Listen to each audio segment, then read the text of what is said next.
साल 1857 का है। ये वो साल है जिसने भारत के इतिहास की दिशा हमेशा के लिए बदल दी।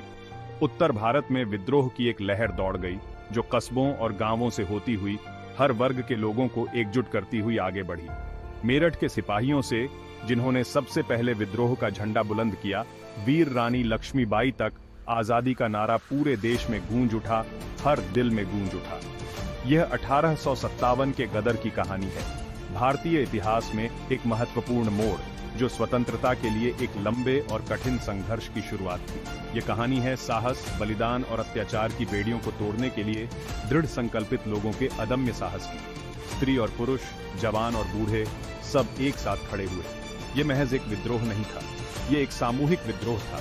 ब्रिटिश ईस्ट इंडिया कंपनी के अत्याचार के खिलाफ एकजुट होकर खड़े होने का प्रतीक। यह स्वतंत्रता के लिए युद्ध था, सम्मान के लिए लड़ाई थी और खोए हुए मान और संप्रभुता को पुनः प्राप्त करने के लिए संघर्ष था।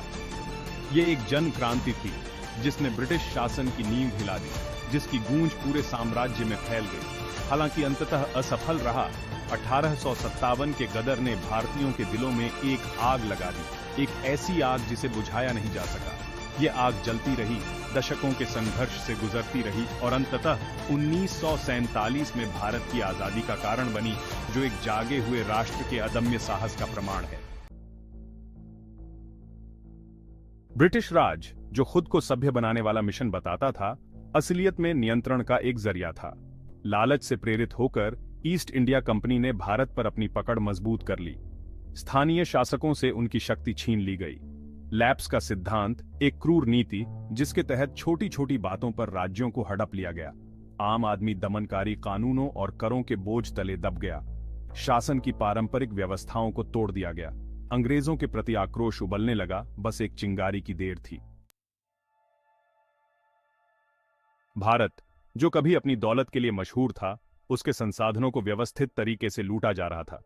ब्रिटिश नीतियों ने उनके अपने उद्योगों का पक्ष लिया। भारतीय कारीगरों और बुनकरों को बर्बादी के कगार पर धकेल दिया गया। कभी फलता फूलता कपड़ा उद्योग बर्बाद हो गया। किसानों को अनाज की फसलों की जगह नील जैसी नकदी फसलें उगाने के लिए मजबूर किया गया। इसके कारण व्यापक गरीबी और अकाल पड़ा।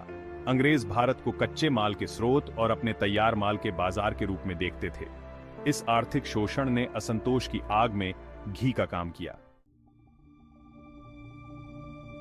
भाग 4, आस्था पर चोट, सभ्यताओं का टकराव। यह अध्याय उस अशांत दौर को उजागर करता है जब ब्रिटिश औपनिवेशिक शासन भारत की समृद्ध सांस्कृतिक और धार्मिक विविधता से टकराया। अंग्रेजों ने अपने अहंकार में भारतीयों की सांस्कृतिक और धार्मिक भावनाओं की अवहेलना की। वे अक्सर स्थानीय परिप्रेक्ष्य को समझे बिना अपने मूल्यों और प्रणालियों को थोपते थे। उन्होंने पश्चिमी शिक्षा और ईसाई मिशनरियों को बढ़ावा दिया, जिसे पारंपरिक मूल्यों के लिए खतरा माना जाता था। इस थोप को भारतीय समाज के ताने बाने को नष्ट करने के प्रयास के रूप में देखा गया।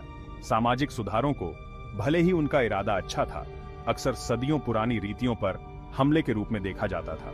अंग्रेज लोगों के दैनिक जीवन में इन परंपराओं के महत्व को पहचानने में विफल रहे। सती प्रथा के उन्मूलन और विधवा पुनर्विवाह को कानूनी मान्यता देने जैसे प्रगतिशील कदमों का भी विरोध हुआ। सामाजिक स्थिति में सुधार लाने के उद्देश्य से किए गए इन बदलावों को संदेह और शत्रुता की दृष्टि से देखा गया। अपनी श्रेष्ठता में अंधे अंग्रेज उन लोगों की गहरी आस्थाओं को समझने में विफल रहे जिन पर वे शासन करते थे। स्थानीय आबादी के साथ सहानुभूति रखने में उनकी अक्षमता के कारण व्यापक असंतोष और अशांति फैली, जिससे स्वतंत्रता के लिए एक लंबे संघर्ष का मंच तैयार हुआ। भाग 5, चिंगारी, अफवाह से विद्रोह तक। एनफील्ड राइफल की शुरुआत उस चिंगारी साबित हुई जिसने विद्रोह को भड़का दिया। यह नया हथियार ब्रिटिश अत्याचार और भारतीय परंपराओं और मान्यताओं के प्रति असंवेदनशीलता का प्रतीक माना जाता था। आग की तरह फैली अफवाहें कि कारतूसों को जानवरों की चर्बी, खासकर गाय और सूअर की चर्बी से चिकना किया गया था, जो हिंदू और मुस्लिम दोनों सैनिकों के लिए बेहद आपत्तिजनक था। यह हिंदू और मुस्लिम दोनों सिपाहियों की धार्मिक भावनाओं का घोर अपमान था। हिंदुओं के लिए गाय पवित्र है और मुसलमानों के लिए सूअर अशुद्ध माना जाता है। सिपाहियों ने अपने धर्म से बंधे होने के कारण कारतूसों का उपयोग करने से इनकार कर दिया। उनका इनकार केवल अवज्ञा का कार्य नहीं था, बल्कि अपनी धार्मिक अखंडता की रक्षा के लिए एक स्टैंड था। उनकी अवज्ञा का सामना कठोर दंड से हुआ। कई पर कोर्ट मार्शल का सामना करना पड़ा। उन्हें कैद कर दिया गया या मार डाला गया, जिससे उनका गुस्सा और आक्रोश और बढ़ गया। असंवेदनशीलता का यह कृत्य आखिरी तिनका साबित हुआ। सिपाहियों ने अपमानित महसूस किया और उसी सेना ने उन्हें धोखा दिया जिसकी वे सेवा करते थे। 10 मई 1857 को मेरठ में सिपाहियों ने विद्रोह कर दिया। उन्होंने अपने ब्रिटिश अधिकारियों पर हमला किया, अपने कैद साथियों को मुक्त कराया और दिल्ली की ओर कूच कर दिया। इसने एक ऐसे संघर्ष की शुरुआत को चिह्नित किया जिसने भारतीय इतिहास के पाठ्यक्रम को हमेशा के लिए बदल दिया। ब्रिटिश शासन के खिलाफ एक आम उद्देश्य से विभिन्न क्षेत्रों और पृष्ठभूमि के लोगों को एकजुट करते हुए विद्रोह तेजी से फैल गया।